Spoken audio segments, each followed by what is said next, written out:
Good morning. This is Sovereign Non of Allodium here at OG Foundation in Allodium, and it is early morning in early spring. And today, what I want to talk to you about for the second Allodium channel video is the Allodium Calendar.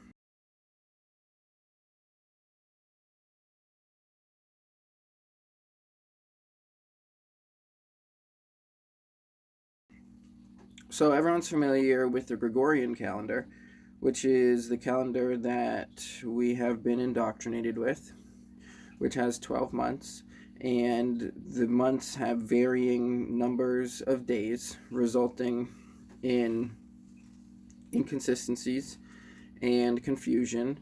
And in leap years, February has a different number of days than other years, and if you want to know what day of the week a holiday is on, you don't really know. Some holidays switch the day of the year every year because they have to be on a Sunday because they're Christian holidays. And then other holidays are just on different times. The equinoxes are on different days depending on the year. There's all sorts of things that don't make sense, including the fact that September, which means 7, October, which is oct, is 8, November is nov, is 9, December is dec, 10. Those aren't the 7th, 8th, 9th, and 10th months of the calendar. September is the 9th instead of the 7th, October is the 10th instead of the 8th, November is the 11th instead of the 9th, and December is the 12th instead of the 10th. So it's all misordered, and the reason it's misordered is because it was all misordered at its origin point, which was at a point of Roman domination. So our calendar today is a result of Roman miscalculations under the Roman domination. The reason that July is called July is because of Julius Caesar. It's just named after the god king Antichrist himself. And the reason that August is named August is because it's named after Augustus Caesar, the god king Antichrist himself. So the whole point of Christianity and Christ, it is a revaluation against the empire of force, which Rome represented. It's all just about force. They have the force, therefore they make the rules. Whereas the revolution of Christianity is saying that there's a higher power and that it's better to be in alignment with that higher power, even if it means submitting to force or extermination, or that it's better to keep to the truth than it is to submit the truth in the face of force. So you have all sorts of martyrs and people who decide not to renounce the truth and not to renounce their faith, even on pain of suffering and death. And that courage demonstrates the superior power of the ideology of truth over, and love as well, over the power of, and Christ ultimately over the power of the all-powerful state, personified by the emperor of the empire of that state, which at the time is the Julius, the Augustus, the Caesars, the kings, the emperors of the realm. And then later, because Christianity proves dominant over the empire of force, then the empire has to integrate Christianity into its form of dominance, and therefore, still out of Rome, they rule through the Catholic Church. And then the Pope represents the new form of Caesar, the new Antichrist, which has ultimate authority over all the realms and all the kings, and is still a singular point of authority, as opposed to recognizing the inherent value of all of life in all of its decentralized forms. So the very way in which we keep time, at least the calendar aspect, if you want to think about why there's 60 seconds in a minute and 60 minutes in an hour, that all goes back to the Sumerians. And because you can count to 60 with two hands, you can count to 60 because you count to 5 with each finger, you count to 5, and then the digits on each finger, you have 12 of them. So you can point with your thumb to a different digit on each of your 4 fingers, and then you have 12. So if you're counting 1, 2, 3, 4, 5, and then you're in your first digit, and 1, 2, 3, 4, 5, and your second digit, 1, 2, 3, 4, 5. So if I'm pointing here and then 5, then that means 15. If I'm pointing here and 5, that means 10. If I'm pointing here and 5, that means 30. So you can do simple math up to 60 just with your 2 hands and counting. That's ultimately why it's a base of 60. And it becomes very difficult to count to higher numbers than 60 using just your hands. So anyways, getting onto the Allodium calendar. So traditionally in natural rhythms, the month is reflective of both the moon cycle and the duration of a woman's period cycle. So how we measure time, we measure it relative to us, we're humans, and then we measure it relative to the astrology of our local bodies, of the earth, the day, the month, the moon cycle, and then the year being the revolution around the sun, which also designates the seasons. And then there's the precession of the equinox, where the axis of orientation of the earth's spin changes over time. So the revolution of Christianity, in a way, marked the beginning of the age of Pisces, and we passed the end of the age of Pisces a bit after sort of the 2012 kind of marked right near the end of the age of Pisces, and now we're in the age of Aquarius. So I'm not trying to make a 24,000 year calendar currently. I'm just trying to make, Allodium has made a 1 year calendar, which is superior to the Gregorian one. And so now I'll explain the differences now that there's a little bit of background as to why the problem needs to be solved, because it can be done in a much simpler and better way that the Romans at the time didn't have the available knowledge, but we've just been working off of what they made for over 2 millennia. So better than a 12-month calendar is a 13-month calendar, for the reasons that if you divide 364 by 13, you get 28. But there's 365 days in a year. So if we want to have 13 months, each month having 28 days, then there's one remainder day. So the remainder day equals 0, like the 0 number, the Genesis number. So as long as one day represents 0, represents Genesis, then you can have 13 months with 28 days each. And by having each month having 28 days, then each month has 4 weeks. Each month has the same number of days. You never have to count on your knuckles what month it is and how many days are in the month, and then account for February and all these silly things. So by having 4 weeks every month, the benefit is also and that A, they're all the same. That's very simple. And then also B, by having the Genesis as a separate day, what it ends up resulting in, because you're dividing the 364 by 7, you have all the days of the week are the same day of the month every single month. So you have the first week, 1 through 7, Sunday to Saturday. The second week, 8 through 14, Sunday to Saturday, and so on. So that no matter what the number of the month is in any year, if it's the 3rd day of the month in any year, you know that's a Tuesday. If it's the 7th day of the month any year, you know that's a Saturday. If it's the 21st day of every month of the month of any year, you know that is a Saturday. The numbers divisible by 7 are all Saturdays. So it makes it very simple. And then so your birthday, for example, will be on the same day of the week every year. The holidays will be on the same day of the week every year. And for that reason, the Christian holidays, which are on Sundays for liturgical reasons, they will also be on the same date on the calendar every year. You won't have Easter on a different day every year. So these are the many benefits of it. So the one thing to understand is that when you get to Genesis, that's its own day. It's not a Monday through Sunday. It's like there's a Saturday, and then you have Genesis, and then you have Sunday, so there's just an extra day, and that Genesis would naturally be kind of like a holiday type day.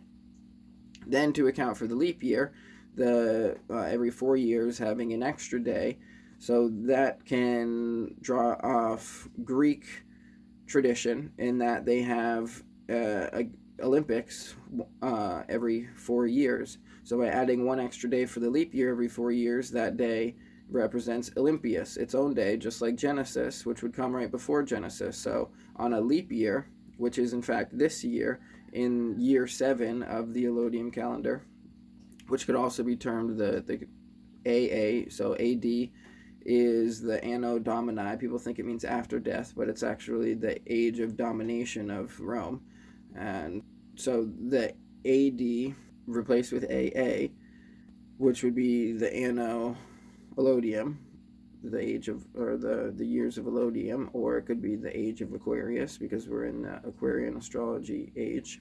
But it just so happens that this calendar comes from the state of Allodium, the state of being, and it is the adopted calendar now of Allodium, and we're in year 7, and because it comes from Allodium, the day of Genesis is the day of Genesis of Allodium, because it started on a singular day. That was the Genesis day, and then the blockchain started from that day.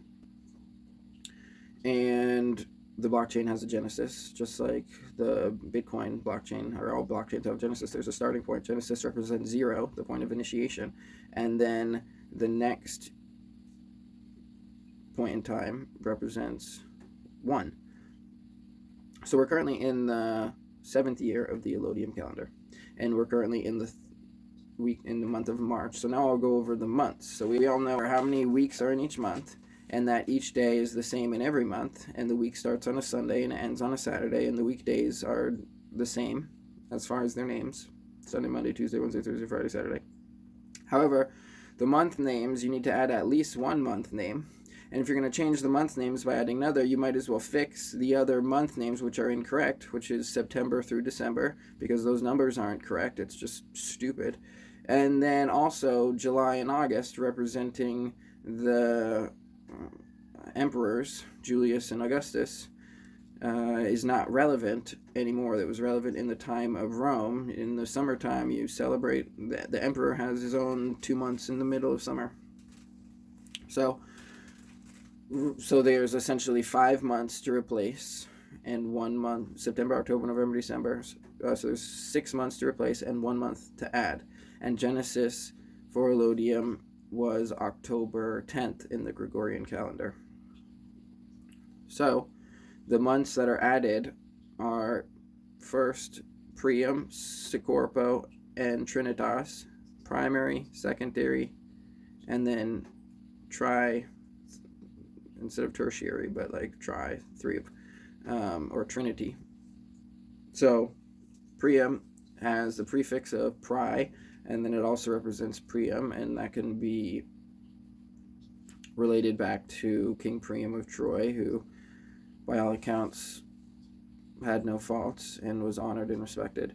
Scorpio, 2nd month, and Priam basically is replacing most of October. Scorpio is replacing most of November, and the Scorpio astrology, which is actually, if you look at the actual days when the sun is in the house of Scorpio as related to the earth, astrologically in that part of the season, Scorpio is actually a very narrow window. It's only like a week or something long, maybe like a week and a half, or less than 2 weeks really. But the way that people do astrology, as far as like what's your astrological symbol, they just break it up into 12, all of the same duration, and yet that's not how astrology works. Some astrological houses are longer than others. Scorpio is the shortest of them all, and some of them are longer than 30 days, but just for simplicity, that's how they do it. But anyways, Scorpio falls right in the middle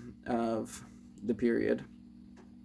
There is another one which is overlooked, which I believe is Ophiuchus, and yet it doesn't really get its own month in the Allodium calendar because it falls in between 2 months. But anyways, so Priam, then Scorpio is replacing November. so the second, and then also Scorpio. Trinitas is the third, and then it also represents sort of Trinity, Trinitas, and that falls in December and overlaps with the winter solstice and the Gregorian calendar New Year.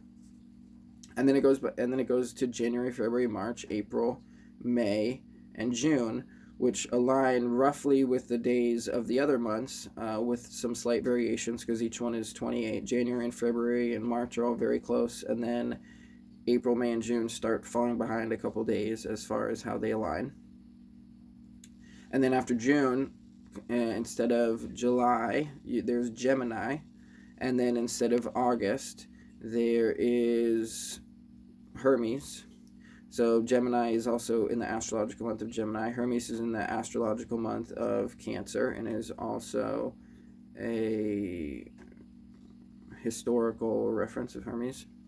But it's spelled with an I, Hermes, for the month instead of Hermes with an E. And then after Hermes comes Apollo in the astrological month of Leo, which would also be right around September. And then from Apollo back to, then there's Genesis on October 10th. And then after Genesis, back to Priam. So those are the 13 months. Priam, Scorpio, Trinitas, January, February, March, April, May, June, Gemini, Hermes,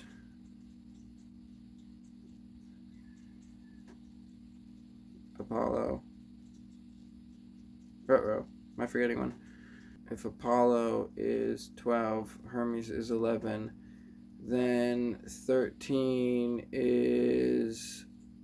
1 second. 13 is Virgos. I forgot Virgos. So Virgos is 13, and Virgos goes up into what would be October 9th in the Gregorian calendar. And so it can all be charted out. And so this is the Allodium calendar. And here you can see it charted out, which is the thumbnail of this video. You can see the 13 months, with the first being Priam, the last being Virgos. You can see how Genesis up on the top left is its own day, which is 0. And then you can see Olympius on the bottom right, which on this year, which is a leap year, is 365. For a total of 366 days because 0 is its own day. And you can also see how every month is the same, 28 days, starting on Sunday, ending on Saturday, and how the addition of Olympius, which is October 9th of this year, and then Genesis being October 10th, and then it starts over as the first of Priam in 2024. And so on today, the day that this is being made, it is Sunday, March 24th in the Gregorian calendar. That's where the red arrow is pointing.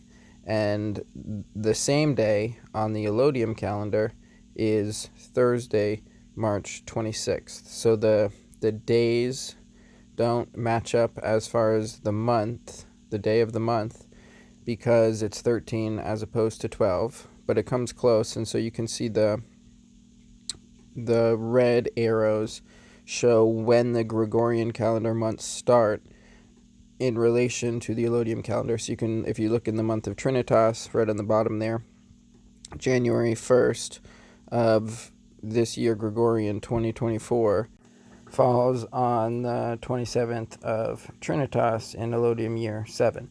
And then because January has 31 days, the start of February doesn't fall in January of Allodium, but it starts in February of Allodium.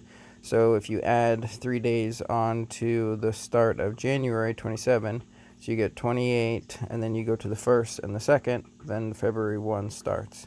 And because February has 29 days, March starts 1 day after where February starts. And then March is 31 days, so April starts 3 days after the start of March on the Allodium calendar. So because the Gregorian calendar months are longer, you can see how the start of the Gregorian month moves further back in the Allodium month on the calendar until basically Gemini, when it's kind of falling pretty close to the middle of the month, as well as Hermes and Apollo, and then kind of Virgo starts aligning again with September. So this shows the transition, basically, of how to get from the Gregorian calendar to the Allodium calendar, how they overlap. It's a little bit confusing at first, but once you transition over to the Allodium calendar, it makes a lot more sense.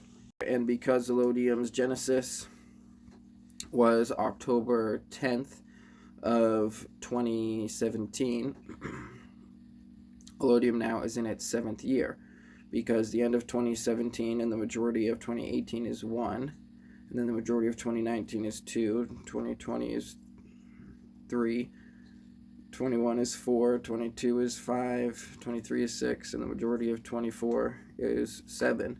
So once we hit October 10, then it becomes, in the Gregorian calendar, which will be Genesis and Allodium, then year 8 begins.